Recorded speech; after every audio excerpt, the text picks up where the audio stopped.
Buenas noches a todos. Todo buen escritor construye mundos nuevos, enriquece nuestra experiencia de la realidad con fantasías perdurables y significativas. Pero solo algunos privilegiados pueden apropiarse radicalmente de un territorio y dejar una huella indeleble sobre él, recrear un espacio cultural determinado, ciudad o pueblo, mediante la magia de la palabra y borrar para siempre las tenues fronteras entre realidad y ficción. La Lima de Vargas Llosa, el Barranco de Martín Adán, Puquio de Arguedas, la Jauja de Rivera Martínez constituyen territorios imaginarios, pero de una materialidad insoslayable para nuestra experiencia cultural. Porras Barnechea explica que todas las primeras cartas y relaciones de la conquista del Perú de 1534 están fechadas en Jauja, por lo que su nombre se vincula para siempre con la riqueza del Perú, en particular con las piezas de oro y plata obtenidas en el Cusco y el Pachacamac. Jauja se convierte en el nombre mítico que evocará la riqueza, la abundancia de alimentos y la felicidad perpetua. La configuración de los territorios utópicos remite a la ínsula, porque ésta se encuentra de alguna manera fuera del mundo, inaccesible y rodeada de mares extraños. Desde la ínsula firme de la Madriz hasta la ínsula barataria del Quijote, existe una larga tradición de esta figura en las letras y el imaginario español. Esta extraterritorialidad también se manifiesta en el antiguo refrán español "más lejos que Lima". La ciudad, así, ocupa los confines del mundo, la zona gris que fusiona la geografía con la fantasía. Por lo tanto, no debe extrañarnos la aparición y circulación de textos literarios como la farsa teatral La tierra de Jauja, de 1547, de Lope de Rueda, o el romance popular La isla de Jauja, que probablemente ya se escuchaba a fines del siglo XVI. Edgardo Rivera Martínez se apropió creativamente de este significante fundacional y en varios textos, principalmente en su extraordinaria novela País de Jauja, fue configurándolo y recreándolo. El devenir histórico de la ciudad como refugio para los hombres enfermos de tuberculosis, que le imprimió un sello cosmopolita y multicultural, la utopía política renacentista, el espíritu indomable y las posibilidades individuales de sus habitantes, nunca sometidos al latifundio ni al gamonalismo, fueron tres de los múltiples aspectos que su literatura empleó y transformó en diálogo y apertura al mundo: la utopía cultural del mestizaje y el héroe novelesco como individuo social que afirma su subjetividad en el encuentro siempre difícil y conflictivo con el otro. En gran parte de su obra, sus mundos representados se instalan en los dilemas y conflictos del mestizaje cultural y se caracterizan por su capacidad de articular lo latino y lo occidental. Sus textos narrativos anulan la dicotomía entre lo propio y lo ajeno. Como quería Martí, apertura al mundo, pero con firmes y profundas raíces echadas en una tierra particular. Edgardo Rivera Martínez nació en Jauja el 8 de septiembre de 1933, hijo de padre arequipeño y madre jaujina. Estudió la primaria en el Colegio Nuestra Señora del Carmen de Jauja y desde muy niño, por influencia de su madre, desarrollará un intenso amor por la música. El escritor completará sus estudios de secundaria en el Colegio Nacional San José de Jauja en 1950. Durante esos años, su familia viaja constantemente a Lima y reside por algunos periodos en Barranco. La importancia de la música en la obra narrativa de Rivera Martínez no solo se formaliza en esa escena capital de la novela País de Jauja, cuando el protagonista, el joven Claudio, toca esa composición heterogénea que fusiona la música andina popular con la música culta europea en el órgano de la catedral, sino también en la melodía y armonía de la frase de los textos del autor. Cuando uno lee en voz alta sus cuentos, adquiere conciencia de la fuerza sonora y los contrapuntos de la frase verbal. La experiencia literaria no solo combina el sentido y el sonido, sino que crea homologías que multiplican las posibilidades de ambas dimensiones. Edgardo ingresa a la Universidad Nacional Mayor de San Marcos en 1952 para seguir estudios de literatura. Fue discípulo de Fernando Tola, un gran estudioso de la literatura clásica, formado en Europa, que después se dedicó al estudio del sánscrito. Nuestro escritor fue su asistente en el curso de literatura griega. Esta impronta y la consecuente familiaridad con el universo cultural de la Grecia clásica lo acompañará siempre. No se trata del mero uso de un archivo conocido por muchos, ni del inocuo deleite del erudito, sino de una arriesgada aventura en pos de una recreación de los relatos, de volver a decirlos en nuevos contextos y liberando nuevos mensajes, como ocurre, por ejemplo, en ese logrado cuento Atenea en los barrios altos. Whitehead sostenía que la historia de la filosofía occidental no es más que una serie de notas a pie de página a Platón. Análogamente, se puede afirmar que los relatos griegos constituyen las narraciones fundacionales de la literatura occidental y que muchos escritores modernos establecen fecundos lazos intertextuales con ella. Rivera Martínez se inscribe en esta genealogía donde los conceptos de poiesis, arete, physis, aletheia conviven con las figuras de Aquiles, Helena, Ulises, Leda, Atenea y muchos otros más. Edgardo prosigue sus estudios en la Sorbona en 1957. En 1900 regresa al Perú y dicta clases de literatura griega y francesa en San Marcos.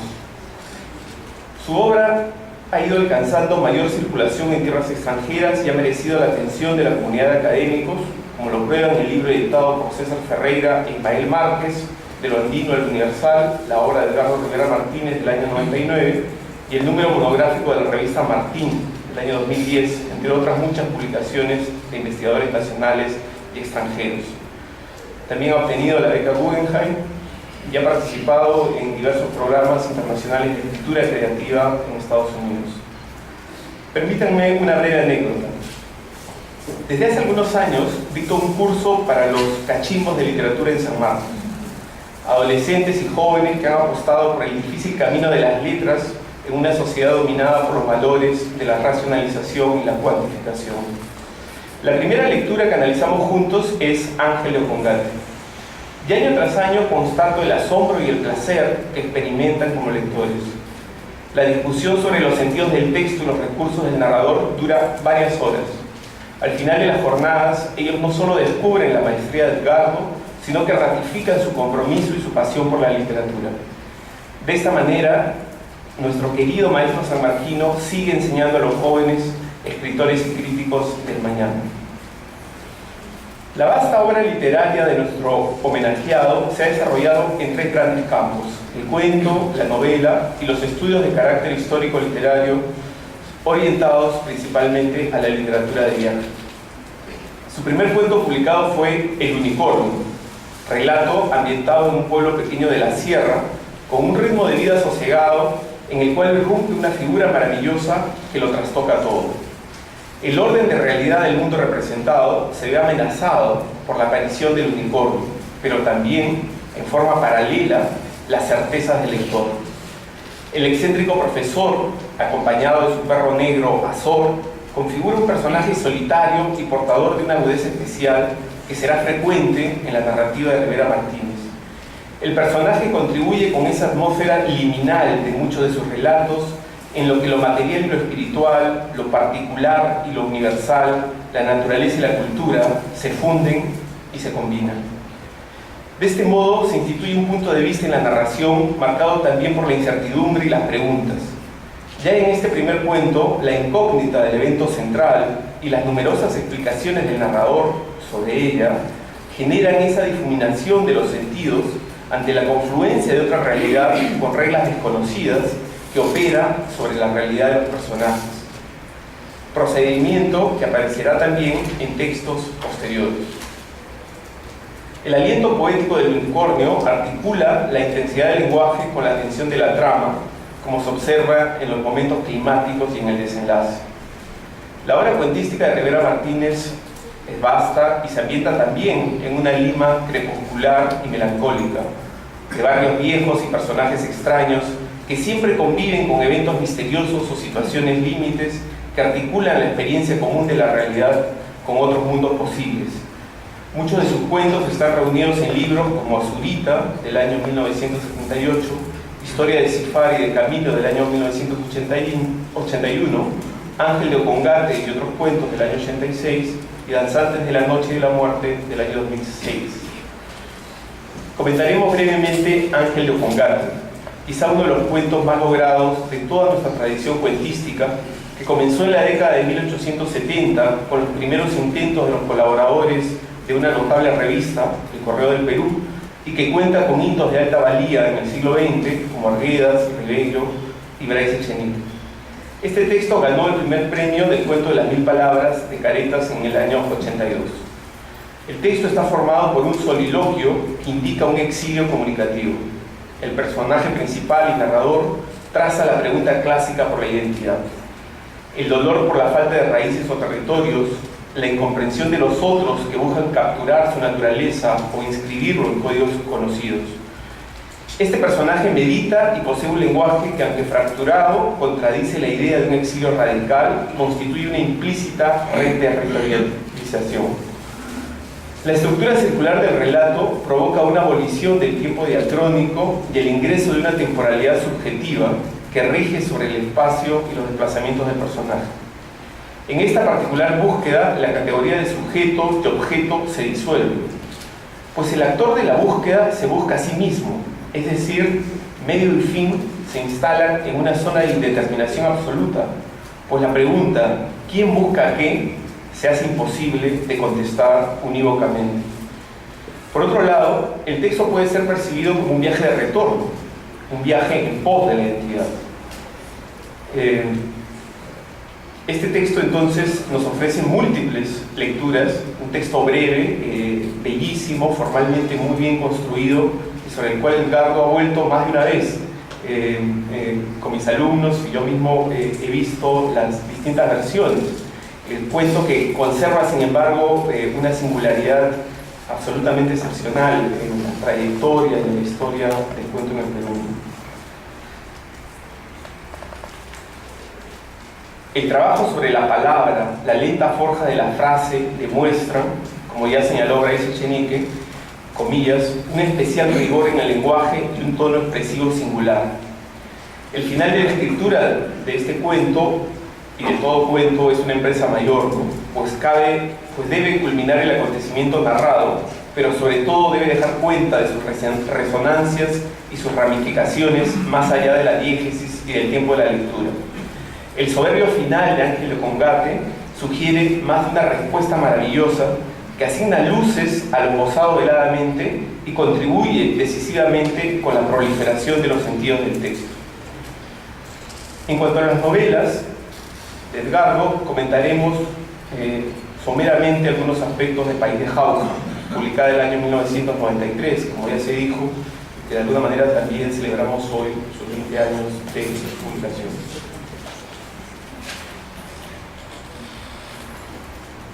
El texto traza un mundo ubicado entre los mitos andinos y los mitos clásicos.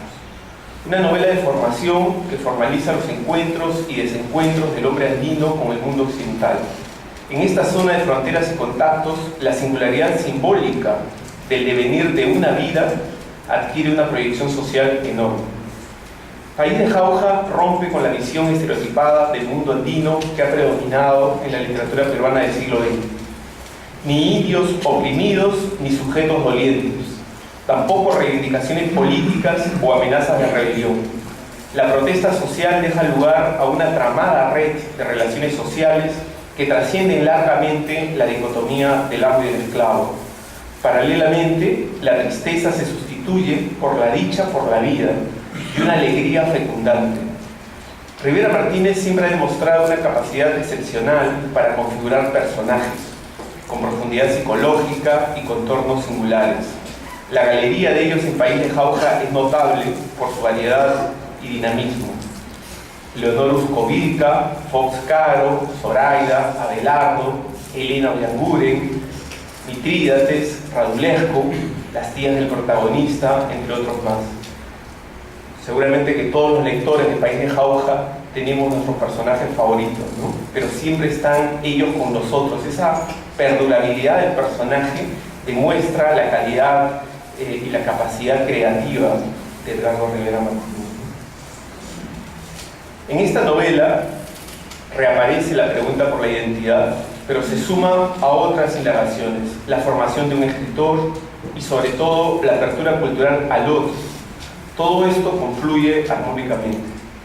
Sus pretensiones de representar diversos órdenes de realidad, el orden de la realidad mítica, onírica, histórica, subjetiva, le confieren una visión de mundo densa y profunda que no deja indemne al lector, pues enriquece sus percepciones y sensaciones y transforma en problemas las respuestas convencionales. La decidida apuesta por el mestizaje no solo se formaliza en los contactos culturales, sino en una elaborada intertextualidad entre los mitos andinos y los mitos clásicos griegos. El texto configura una utopía cultural que se encarna lenta y gradualmente en la acción narrativa del héroe. Se trata del encuentro creativo de dos culturas que, sin perder su especificidad, se entrelazan como dos amaros hasta perder la singularidad de sus figuras. Los diversos registros de la escritura, la riqueza del habla de los personajes, los variados formatos discursivos explorados convierten a esta novela en una fiesta verbal, donde la palabra y sus irradiaciones conservan la centralidad de vida. En nuestra tradición novelística, regida por el paradigma mimético verosímil, ya contábamos con personajes adolescentes que descubren y actúan sobre el mundo. Quizá el Ernesto de Arguedas y el Julius de Bryce eran los más logrados, en Los ríos profundos y Un mundo para Julius, respectivamente. Sin embargo, el personaje Claudio del País de Jauja no solo se incorpora por la calidad de su constitución literaria a esta galería de personajes entrañables, sino que le ofrece nuevas posibilidades de mediación al héroe y a la sociedad. Estamos ante un individuo social y ante una sociedad singular, una subjetividad que se afirma pero que tiene efectos colectivos, la construcción de un individuo que ofrece una trayectoria cultural a su comunidad. En la formación de Claudio habitan diversas temporalidades, culturas, racionalidades, pero también un entusiasmo y una alegría indeclinables. Las experiencias convencionales de un adolescente, la transgresión social, la iniciación sexual, la necesidad de pertenencia a un grupo de pares, van entretejiéndose con el fascinante descubrimiento de un mundo que reta y desafía con su complejidad tanto el ingenio como el ímpetu del adolescente. Una novela de formación es siempre un relato de viaje, no tanto por los desplazamientos físicos, sino por el viaje inmóvil, aquel que se realiza en la conciencia del héroe y que lo transforma para siempre, como ocurre con el joven Claudio y su afirmación del goce de la vida en esa jauja luminosa que construyó Edgardo Rivera Martínez. La historia se narra desde dos perspectivas: la del joven Claudio, que deja detallados sus avatares en su diario, y desde otra voz más madura y serena, la del propio personaje años después. Este retornar, volver a mirar y juzgar la propia vida multiplica los niveles de conciencia y extiende los significados de la acción narrativa del héroe. Se trata de una vida gozosa, solar, por su vitalidad incandescente. Los despliegues de esa vida se asedian desde ese diálogo imposible consigo mismo e invitan al lector a una comprensión integral del héroe. Hoy predomina una realidad ideologizada, es decir, una construcción social fundada en el no conocimiento de su esencia. Las articulaciones y homologías entre economía capitalista global y los procesos culturales regidos por el espectáculo campean. Se concibe la cultura como un conjunto irreductible que se ha degradado independientemente porque hay un deseo inconsciente de acusar a la cultura y absorber a la economía. Sin embargo, debemos tener presente que el campo artístico moderno se constituyó como autónomo en oposición al discurso moral, religioso y al discurso político-científico. La cultura de masas, la gran madre del espectáculo, está íntimamente asociada a la reproductibilidad técnica, a la conversión del bien artístico en producto de consumo y a la desterritorialización de las culturas. Es difícil soslayar que el propio desarrollo del capitalismo ha socavado la antigua trascendencia, el potencial crítico y la capacidad de transformación de la obra de arte. ¿Cómo se inscribe en este debate contemporáneo sobre la cultura País de Jauja? Es una novela que recupera, mediante la experiencia estética, la capacidad crítica y el desafío intelectual.